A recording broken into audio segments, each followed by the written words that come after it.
The night of July 17th, 1944, in the dense forests near Saint-Lô, Normandy, carried with it a quiet, pervasive tension that clung to the skin and seeped into the lungs. The air was thick with the damp, earthy scent of fallen leaves, heavy with the residual moisture of recent rainfall, mingling with the metallic tang of churned soil. Every footfall pressed a subtle imprint into the softened earth, leaving a fragile trace of human presence that could betray their position to any keen-eyed observer. Sergeant Thomas Harlan crouched behind a low hedge, the moonlight filtering through the high canopy, scattering and fractured beams that danced across the forest floor.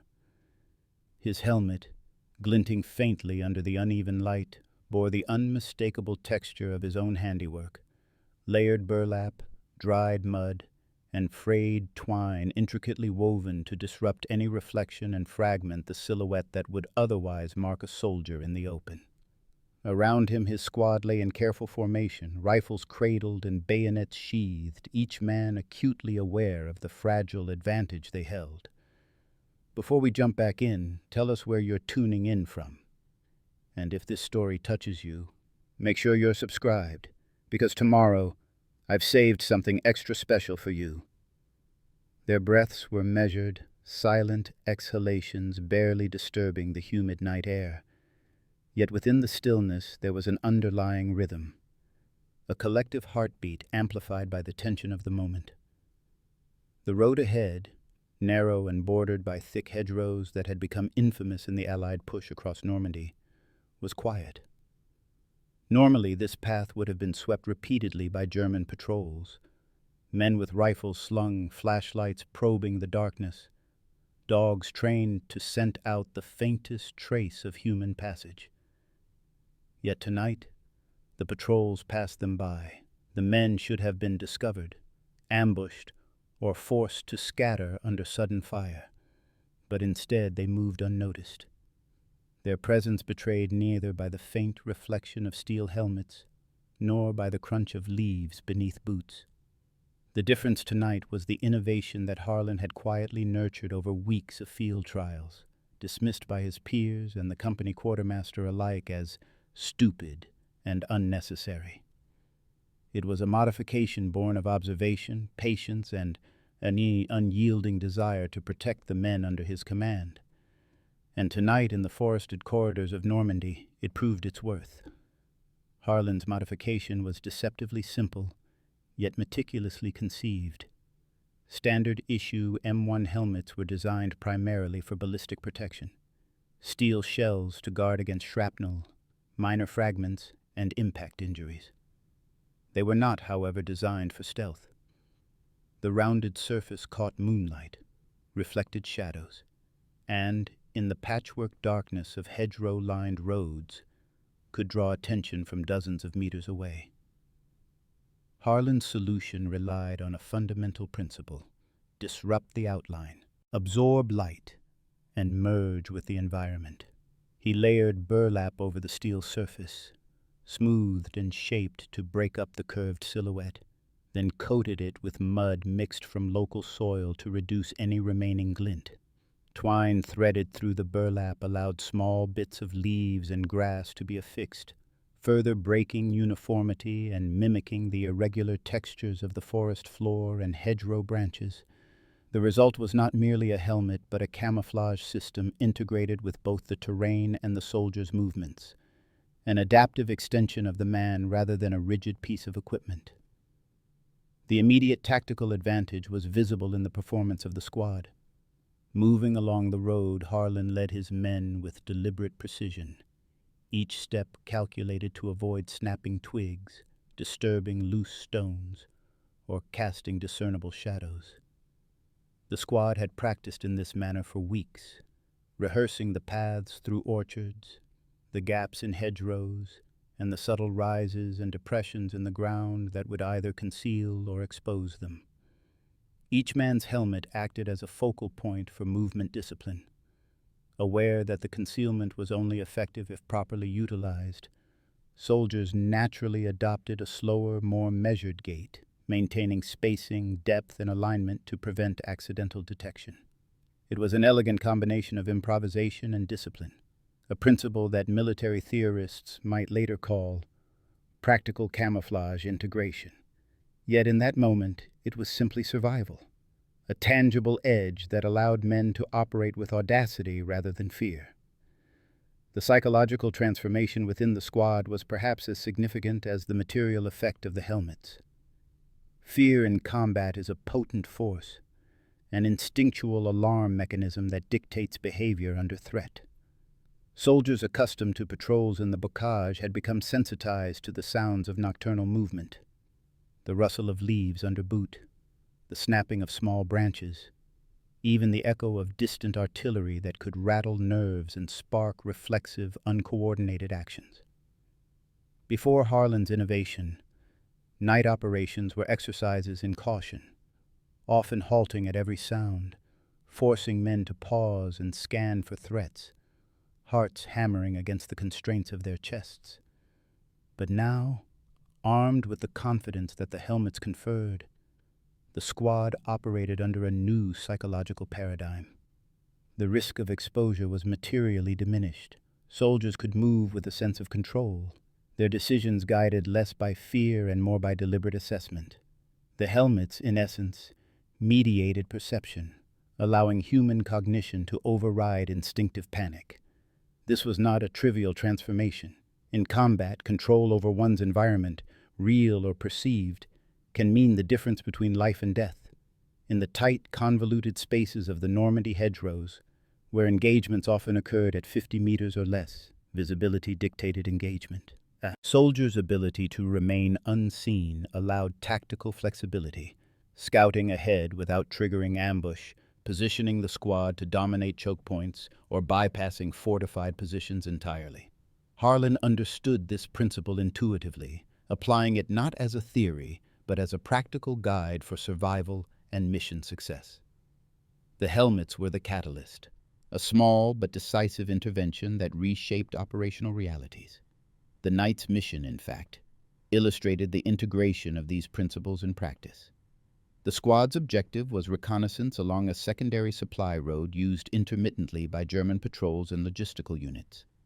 Any misstep risked confrontation with seasoned soldiers familiar with the terrain, trained to detect anomalies in movement and silhouette. Harlan led the squad along the pre-selected route, halting periodically to observe patterns of enemy activity. At each stop, the helmets blended seamlessly with the foliage. Moonlight glancing off mud and burlap appeared as mere variations in soil texture. Leaves affixed to twine mirrored the irregularity of hedgerow branches. Even the reflections of rifle barrels, partially obscured by coats and crouched positions, failed to betray them. The squad advanced with coordinated movements, signaling silently with hand gestures and subtle foot placement.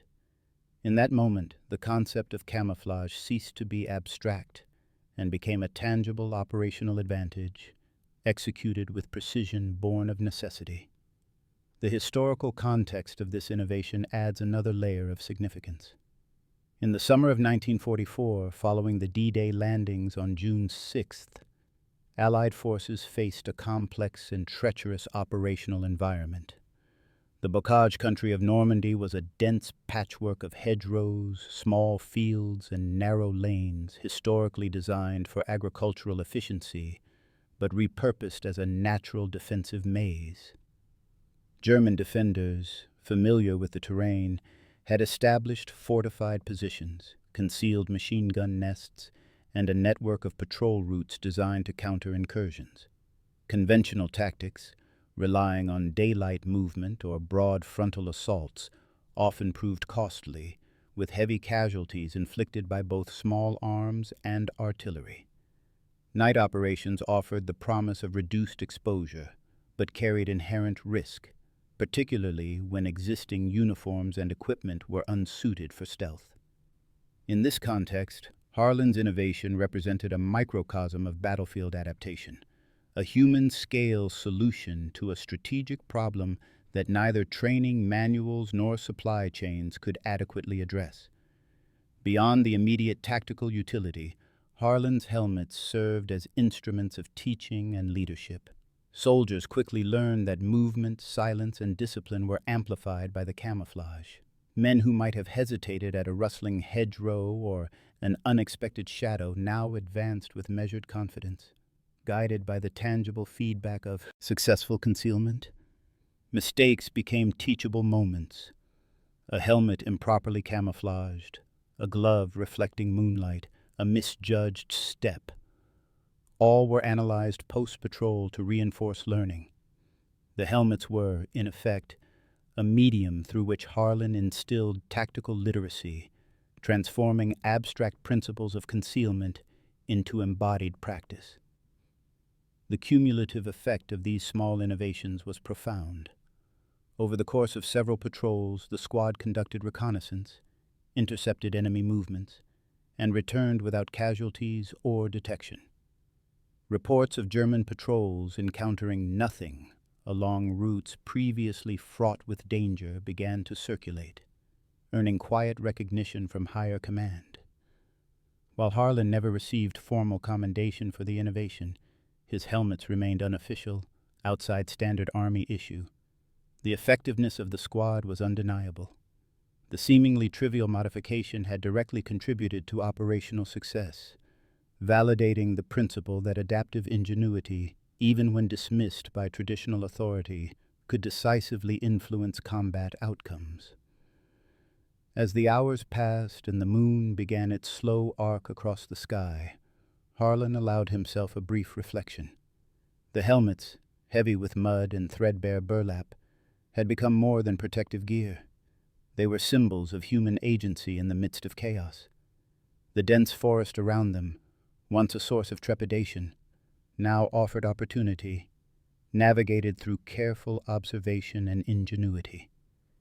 Each man's survival was tied to the collective discipline and to the sergeant's foresight, illustrating a fundamental truth of warfare: that small, precise interventions can magnify human capability, often more than the might of artillery or the numbers of troops. The legacy of this night extended beyond Saint-Lô. Soldiers who had trained and fought under Harlan's guidance carried the lessons forward, influencing patrol doctrine, reconnaissance techniques, and the integration of low-tech camouflage in subsequent operations across Europe. While high-level strategies and large-scale maneuvers often dominate historical accounts, the incremental, ground-level adaptations, what one soldier might dismiss as stupid, frequently shaped the lived experience of combat, and, by extension, the outcomes of campaigns. Harlan's helmets embodied this principle: a small innovation, meticulously applied, yielding effects disproportionate to its apparent simplicity. In retrospect, the night of July 17th exemplifies the intersection of psychology, observation, and practical problem-solving in the theater of war. The helmets were physical instruments, yes, but they also mediated perception, altered behavior, and enhanced decision-making under conditions of extreme stress. They allowed men to navigate uncertainty with confidence, to assert control over an environment that otherwise imposed randomness and risk. In this way, Harlan's work transcends the material, revealing a broader lesson about the human capacity to adapt, to innovate, and to impose order on chaos through deliberate, thoughtful action. As dawn approached, the squad receded from the road, their movements still careful but now suffused with the quiet satisfaction of a mission completed without incident. The helmets, smeared with mud and bearing the first scratches of engagement with the hedgerows, were symbols of their success, instruments of ingenuity that had rendered them, for a few critical hours, effectively invisible. Sergeant Harlan, observing his men as they gathered in the gray light, recognized the enduring significance of his innovation. It was not merely a tactical advantage, but a testament to the interplay of imagination, discipline, and courage in the midst of war. To appreciate why this modification seemed so radical, It is necessary to understand the prevailing doctrine of the U.S. Army in the European theater. By mid-1944, American infantry training emphasized aggressive movement and visual identification. Patrols relied on stark silhouettes, clean-cut steel helmets, and the reflective sheen of polished equipment. Night operations were largely limited to reconnaissance by highly trained scouts. Ordinary rifle squads were expected to wait until dawn for coordinated maneuvers. The military maxim of the time was simple: be seen, be ready to fight, and rely on superior firepower rather than stealth. Yet Normandy's bocage country was a different reality. The hedgerows created a patchwork of shadows, each tree and ditch offering cover, but also concealing machine gun nests and sniper positions. American doctrine, derived from large-scale European battlefields and training grounds, often failed to account for this dense, fragmented terrain. Reports from early June landings indicated that patrols were repeatedly ambushed, surprised by German troops that seemed to materialize from nowhere. Field intelligence suggested that visual detection, rather than firepower alone, determined survival during night movements. Yet soldiers were constrained by standard-issue equipment and regulations, which emphasized identification over invisibility. Preparing and narrating this story took us a lot of time, so if you are enjoying it, subscribe to our channel. It means a lot to us. Now, back to the story. Sergeant Harlan, a veteran of North Africa and Sicily, had learned these lessons firsthand. In Sicily, he had watched entire squads falter in olive groves, their bright helmets catching moonlight, exposing them to Axis machine gun fire. He understood that survival in a dense nocturnal environment required a rethinking of material and psychological assumptions.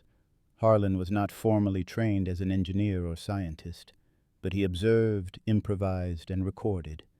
He experimented with mud netting, burlap, and pigments scavenged from ration tins and discarded paint cans. He understood the fundamental principle of Tissot, night concealment. The human eye, even trained, detects contrast before it detects form. The modification itself was deceptively simple. The standard M1 steel helmet was lined with a thin layer of burlap soaked in mud, applied unevenly to break up reflections. Twine and strips of fabric were woven across the surface to create a three-dimensional texture, mimicking the irregularities of the forest floor.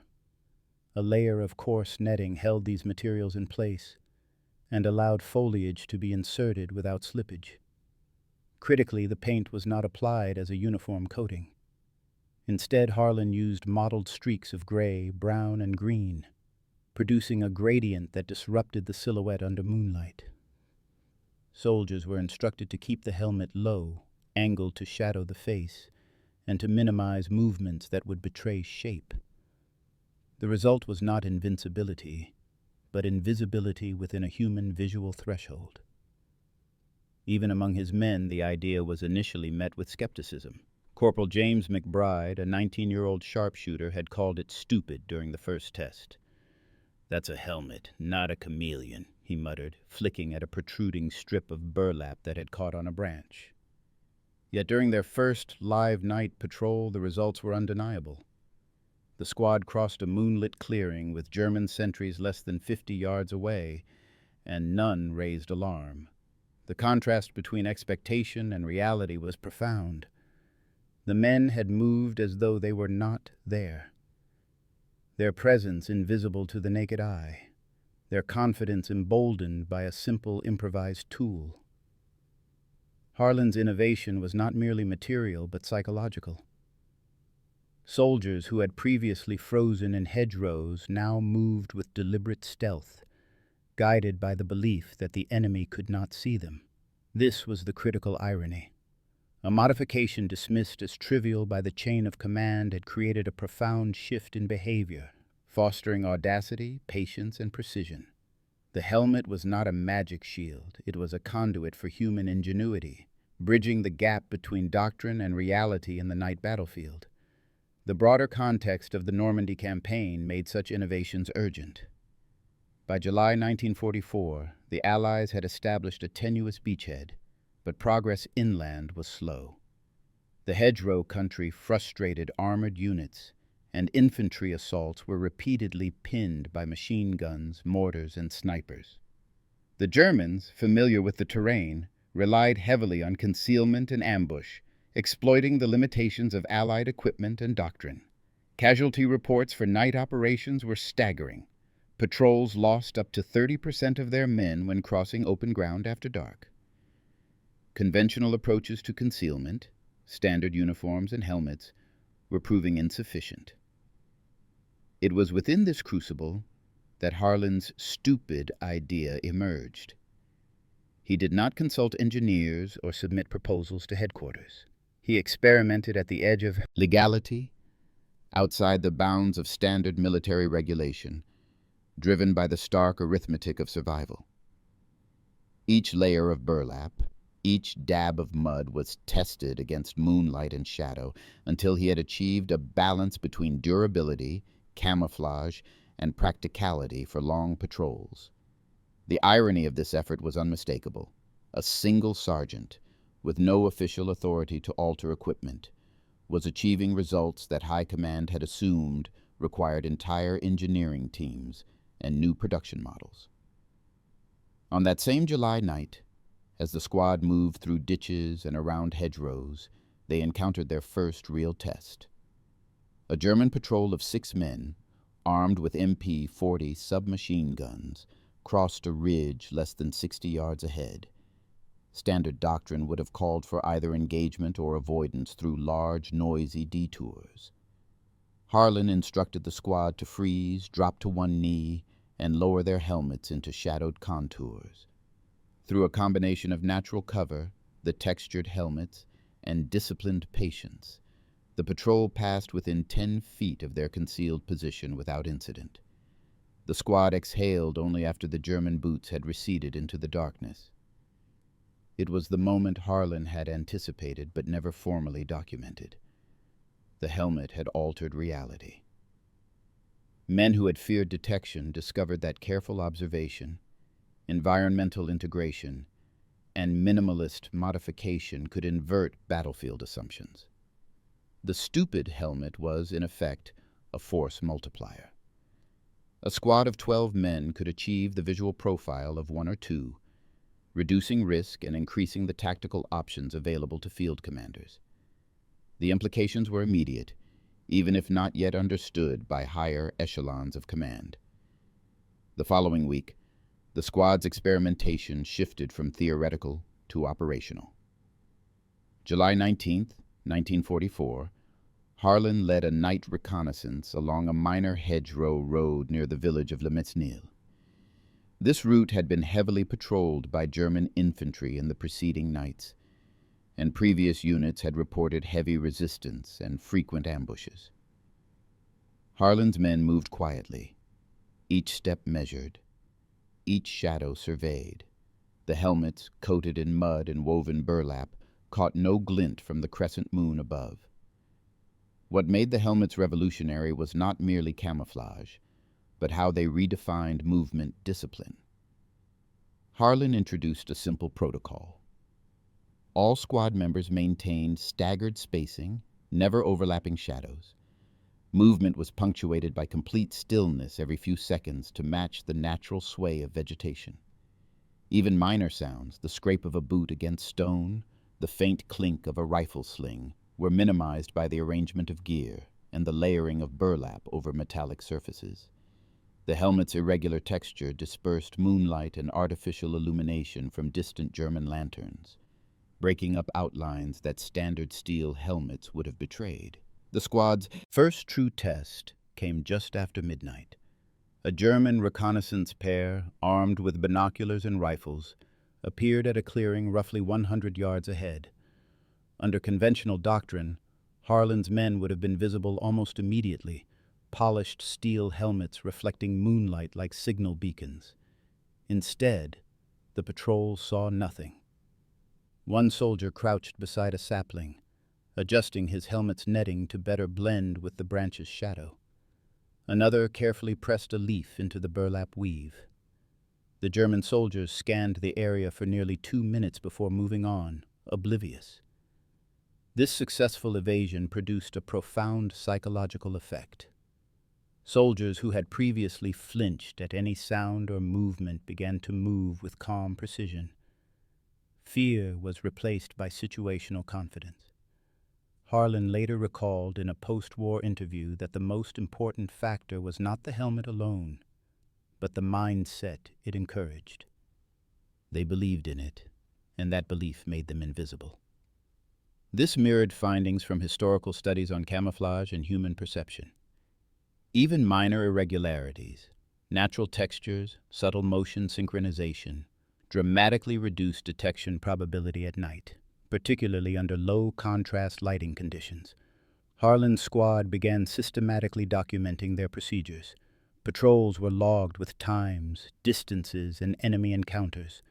Observers noted that squads using the modified helmets suffered significantly fewer casualties and experienced higher rates of undetected infiltration than comparable units in the same sector.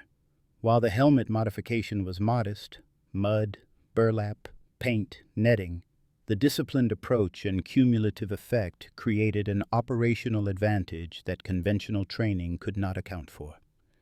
The turning point arrived on July 21st, 1944, during a night raid intended to disrupt German supply lines near Saint-André-sur-Orne. Harlan's squad was tasked with crossing a narrow hedgerow corridor to neutralize a machine gun nest threatening the main advance. The position was well defended, and daylight reconnaissance indicated clear lines of fire. Previous attempts had resulted in heavy casualties, with up to 35% losses in standard infantry patrols. Harlan's plan hinged on stealth and concealment.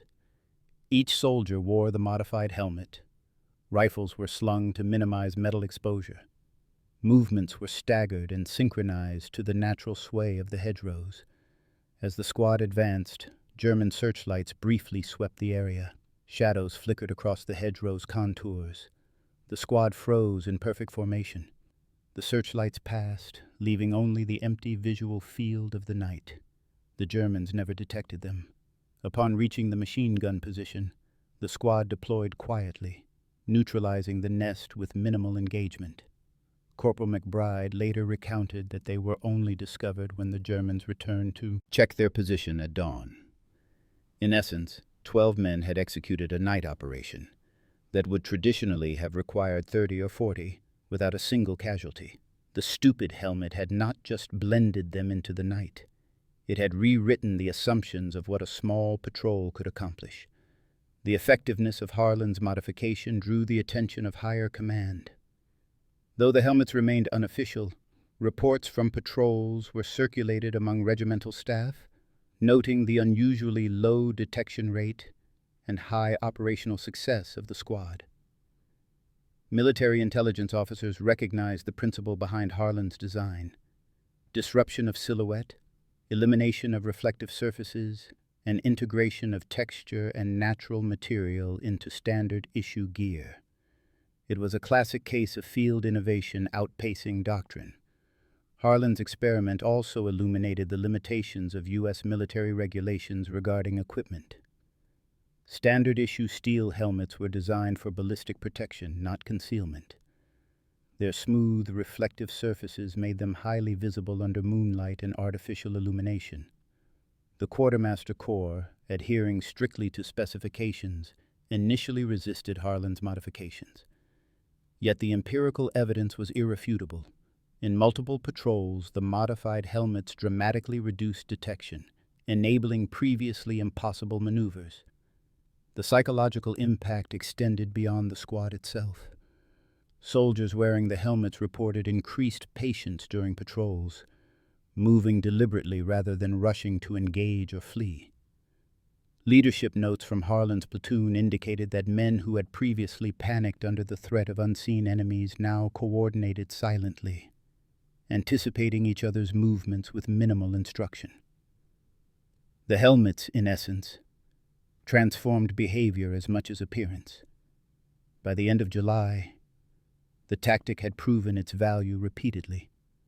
Harlan's squad, though small, had become a model for covert night operations. Their success inspired informal experimentation among neighboring companies, with soldiers improvising their own camouflage variants based on Harlan's designs.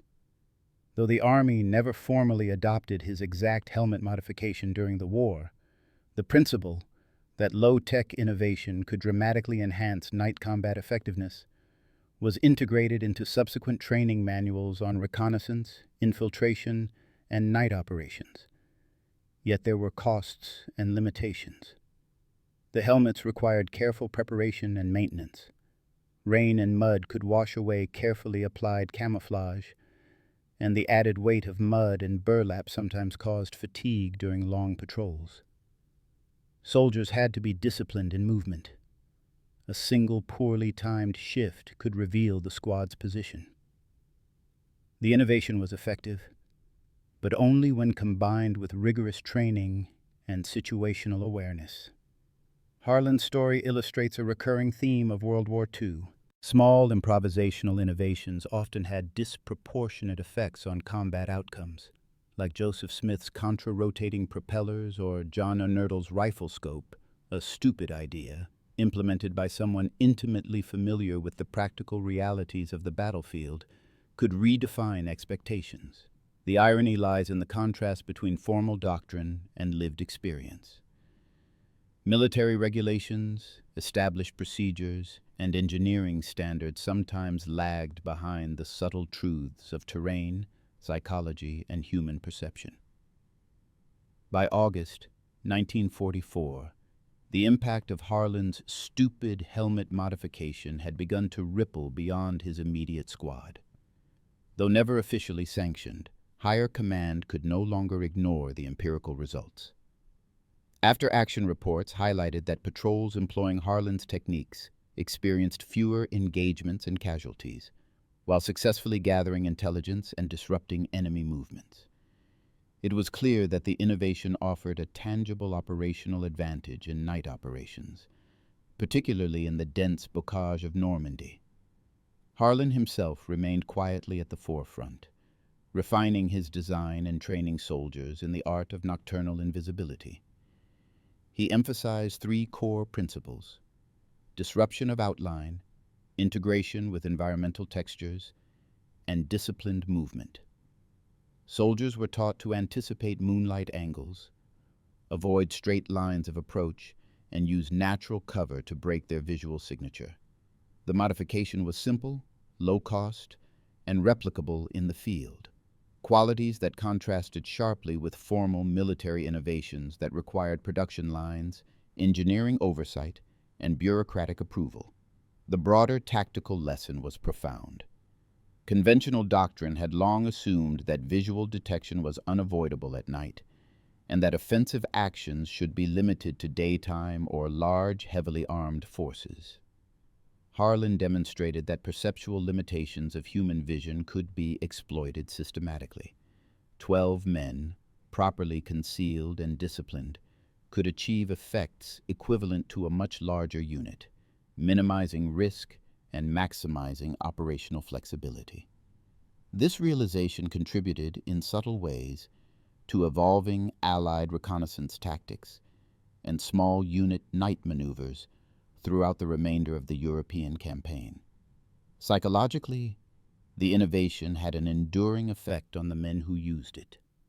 Soldiers reported increased confidence during patrols, greater patience when waiting for enemy movement, and improved coordination under stress.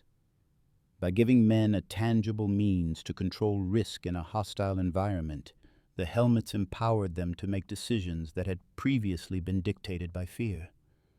Lieutenant James McBride, writing in a post-war memoir, recalled that the squad's confidence was born from something as humble as burlap and mud, yet it felt like armor stronger than steel. The irony was unmistakable. A stupid modification of a helmet had achieved what formal training and regulation could not, shifting both perception and capability on the battlefield. Harlan's helmets also influenced the approach to camouflage and night concealment beyond his immediate unit. Reconnaissance instructors, observing the effectiveness of improvised textures, began incorporating environmental mimicry and silhouette disruption into broader training programs. By late 1944, soldiers across several divisions were experimenting with similar techniques, blending standard issue equipment with natural materials to achieve greater stealth during nocturnal operations. While Harlan never received formal recognition from the Army, his influence persisted in doctrine and in the culture of practical innovation among infantrymen. The legacy of Harlan's work lies in its demonstration of the relationship between human ingenuity and battlefield reality. In the same way that engineers, gunsmiths, and inventors transformed warfare through technical innovation, so too did a single sergeant transform small unit tactics through observation, experimentation, and iterative improvement. The irony which threads through the story of World War II innovation is that the most effective ideas were often dismissed as stupid by conventional authorities, until they proved themselves under the harshest conditions. The helmet modification also serves as a reminder that war is not only fought with weapons and machinery, but with perception and psychology. By altering how the enemy perceived the battlefield, Harlan's squad gained an asymmetric advantage. They moved unseen, operated decisively, and influenced outcomes far beyond what conventional analysis would have predicted. The principle is timeless. Sometimes survival and effectiveness are determined less by the tools themselves than by the creative ways in which they are employed. In the quiet hours after the raid near Saint-André-sur-Orne, Harlan observed his men as they returned through the hedgerows, their rifles slung lightly, their helmets still coated with mud and burlap. There was a sense of accomplishment, not only in the mission completed, but in the affirmation of ingenuity over orthodoxy.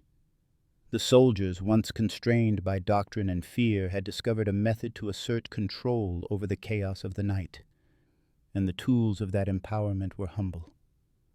A steel helmet, a few strands of burlap, some twine, and the insight to see possibility where others saw folly. Historians examining the Normandy campaign often focus on the major battles, armored divisions, and strategic planning, yet stories like Harlan's illuminate the microcosmic innovations that shaped outcomes. The practical lessons endure, small modifications, born of necessity and tested under fire, can transform the effectiveness of troops and reshape the assumptions of military doctrine. The irony, as with the Spitfire's twin propellers or the inertial scope in the Pacific, is that the genius of war often lies in what others dismiss as foolish. By the end of the European campaign, Sergeant Harlan had quietly returned to stateside life, stepping off the transport ship in New York Harbor with the quiet satisfaction that comes from a mission completed successfully, though largely unrecognized by formal authority. Unlike the fanfare accorded to generals or decorated battalions, Harlan's achievements were invisible to the public eye, buried in after-action reports, personal journals, and the memories of the men he led. Yet within the intimate circle of his squad, his innovation, the modified steel helmets, carefully coated with mud, burlap, and twine, had left an indelible mark. These simple objects, initially dismissed as stupid by the rigid standards of Army regulation and conventional military doctrine, had transformed 12 ordinary infantrymen into a force capable of moving through the deadly nocturnal landscapes of Normandy, unseen and unchallenged. The helmets, now worn and tattered from weeks of patrols along the bocage, represented more than mere physical protection. They embodied a philosophy of adaptive problem-solving in the face of rigid structures. In the disciplined chaos of combat, soldiers are often constrained by regulations, manuals, and doctrine that, while well-intentioned, can fail to address the nuanced realities of warfare.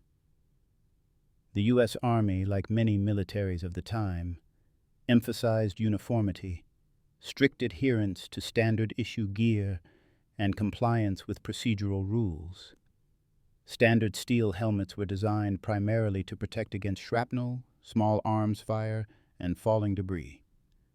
They were not conceived with concealment in mind, and certainly not for the subtle and treacherous demands of night operations. Harlan's recognition that visibility, not merely protection, was a critical battlefield vulnerability revealed a fundamental insight. The limitations of standardized equipment could be overcome through creative, low-tech adaptation, informed by observation and practical experience. The process by which Harlan arrived at this innovation is as instructive as the result itself. During the early months of the Normandy campaign, infantry patrols repeatedly suffered from exposure during night movements. Even minor reflections of moonlight off standard-issue helmets could betray positions, provoke enemy fire, and compromise entire operations. Soldiers were trained to move cautiously, but the rigid doctrines of stealth were insufficient in practice. Harlan observed these shortcomings firsthand. He noted that the natural patterns of the environment, the irregularity of hedgerows, the sway of tall grasses, the uneven terrain, provided both cover and concealment that standard tactics failed to exploit. What if, he reasoned, the soldier himself could be adapted to match the environment, rather than the environment being forced to accommodate the soldier's uniform? This line of thinking led to the first iterations of the helmet modification. Harlan experimented with materials that were readily available in the field: burlap sacks, mud from the hedgerows, twine for securing loose fibers, and small branches or leaves that could be woven into the helmet's covering. The goal was deceptively simple: disrupt the silhouette of the helmet, break up smooth reflective surfaces, and mimic the irregular textures of the surrounding terrain. Yet achieving this seemingly simple effect required meticulous observation, iterative testing, and a profound understanding of perception under low-light conditions. The human eye, especially in dim lighting, relies heavily on contrasts and outlines to detect shapes. Harlan's approach exploited this principle, ensuring that his squad would blend seamlessly into the nighttime landscape, rendering them functionally invisible to any observer relying solely on visual cues. The success of this approach was immediate and dramatic. In patrols along narrow corridors between hedgerows, Harlan's squad moved with a confidence previously unimaginable. Encounters with German reconnaissance units, previously fraught with risk, now proceeded without detection. Soldiers reported a heightened awareness of their own movements, a psychological discipline reinforced by the helmet modification itself. They moved slowly, deliberately, attuning themselves to the subtle cues of the terrain, the rustle of leaves underfoot, the shift of shadows in moonlight, and even the faint scent of disturbed soil. The helmets became both a tool and symbol, a tangible manifestation of control in an environment otherwise dominated by uncertainty and danger. The psychological implications of this innovation extended beyond simple concealment. Fear and uncertainty are potent forces in combat, often dictating behavior more than training or orders. Soldiers under threat experience heightened adrenaline, tunnel vision, and reflexive reactions that can compromise missions. Harlan's helmets, however, provided a mechanism for controlling risk. By physically reducing the likelihood of detection, they allowed soldiers to approach operations with measured confidence, to think strategically rather than reactively. The helmets, in essence, reshaped behavior as much as appearance. Soldiers who had previously flinched at any sound or movement now moved with deliberate coordination, anticipating each in its humble construction: mud, burlap, twine. It captured a profound truth of warfare: that the most enduring advantages often lie in perception, psychology, and the disciplined application of observation and ingenuity. Sergeant Harlan's legacy, quiet though it may be, reminds us that even the smallest, most unassuming modifications can alter the course of events, protect lives, and expand the realm of what is possible. Up next, you've got two more standout stories right on your screen. If this one hit the mark, you won't want to pass these up. Just click and check them out. And don't forget to subscribe and turn on the notification bell so you don't miss any upload from us.